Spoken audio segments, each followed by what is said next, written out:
আধার card বাতিল নিয়ে আতঙ্ক কাটাতে বাড়ি বাড়ি প্রচার তৃণমূলের।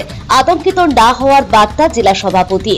আধার কার্ড বাতিলের চিঠি আসাকে কেন্দ্র করে আতঙ্ক ছড়িয়েছিল সাধারণ মানুষের মধ্যে।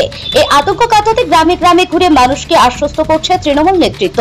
এদিন উত্তর চব্বিশ পরগনার গাইঘাটা ব্লকের চিকলপাড়া এলাকায় যাদের আধার কার্ড বাতিলের চিঠি এসেছে সেই সমস্ত মানুষের বাড়িতে যান বনগাঁ সাংগঠনিক জেলা তৃণমূলের সভাপতি বিশ্বজিৎ দাস, জেলা পরিষদের সদস্য অভিজিৎ বিশ্বাস সহ স্থানীয় তৃণমূল নেতৃত্ব। সাধারণ মানুষদের পাশে থাকার আশ্বাস দেন তারা এবং বলেন মমতা বন্দ্যোপাধ্যায় যতদিন আছেন তাদের কেউ তাড়াতে পারবে না, ফলে আতঙ্কিত হবেন না। এখানকার প্রায় 106খানা কার্ড চিঠি এখানে এসেছে এই জায়গাটুকুর মধ্যে, যেখানে আধার কার্ড বাতিলের চিঠি কেন্দ্রীয় সরকার পাঠিয়েছে। মানুষগুলো অনেকের ব্যাংকের লেনদেন বন্ধ হয়ে গিয়েছেন, অসহায়ের মতন মানুষ ভাবছেন যে কি আসামের পুনরাবৃত্তি হচ্ছে, আসামের মতন অবস্থা হচ্ছেন কিনা। আমাদের কাছে বারবার খবর গেছে, এখানকার আমাদের নেতৃত্ব রয়েছেন। আমরা ছুটে এসেছি এই কারণে যে প্রথম দিন থেকে বাংলার মুখ্যমন্ত্রী বলেছেন যে যারা এখানে ভোট দিচ্ছেন, আই কার্ড আধার কার্ড রয়েছেন, রেশন কার্ড রয়েছেন, তারাই দেশের নাগরিক, তাদের কেউ ভারতবর্ষ থেকে তাড়াতে পারবে না। কেন্দ্রের সরকার প্রতিনিয়ত ভাতে মারবার চেষ্টা করছে, নিরাশ্রয় করে রেখেছেন, 100 দিনের কাজের টাকা বন্ধ করেছেন। এখন অ্যাকাউন্টগুলো বন্ধ করে দিয়ে তারা ভাবছেন যে বাংলার মানুষের উপরে একটা চরম আঘাত আনতে চাইছেন। কিন্তু বাংলার মুখ্যমন্ত্রীর নাম মমতা বন্দ্যোপাধ্যায়, তিনি আছেন সবসময় পাশে, প্রয়োজনীয় ব্যবস্থা তিনি নিচ্ছেন।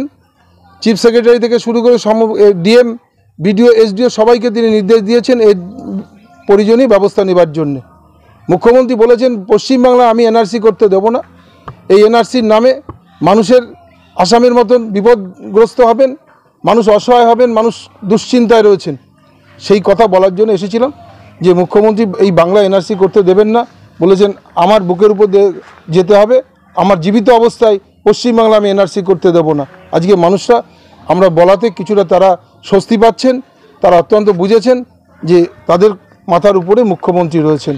এই কথাগুলো বলার জন্য, তাদের আশ্বস্ত করার জন্য আমরা এসেছিলাম, কারণ তাদের পাশে সবসময় আমরা রয়েছি, বাংলার মুখ্যমন্ত্রী রয়েছে। তৃণমূলের এই বাড়ি বাড়ি অভিযান নিয়ে কটাক্ষ করেছেন কেন্দ্রীয় প্রতিমন্ত্রী শান্তনু ঠাকুর। তিনি বলেন এখানে কোনো এরা কি বলে বেড়াচ্ছে তাতে কি আসে যায়, কেউ কেউ টিকিটের জন্য দৌড়ে বেড়াচ্ছে, তাই এসব বলে বেড়াচ্ছে। মুখ্যমন্ত্রী চিঠি পাঠিয়েছেন মাননীয় প্রধানমন্ত্রীর কাছে, তো সেই চিঠির কি ভ্যালু আছে?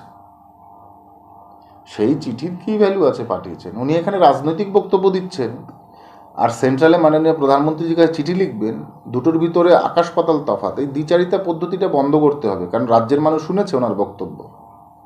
তো এই দ্বিচারিতাটা না বন্ধ করলে আর এখানে কে কি বলে বেড়াচ্ছে এড়া ও সমস্ততে কোনো যায় আসে না, ঠিক আছে? কিছু কিছু লোক আছে তারা টিকিট পাওয়ার জন্য দৌড়চ্ছে, এবং টিকিট পাওয়ার জন্য দৌড়চ্ছে বিধায় এই সমস্ত উল্টোপাল্টা ছড়িয়ে বেড়াচ্ছে।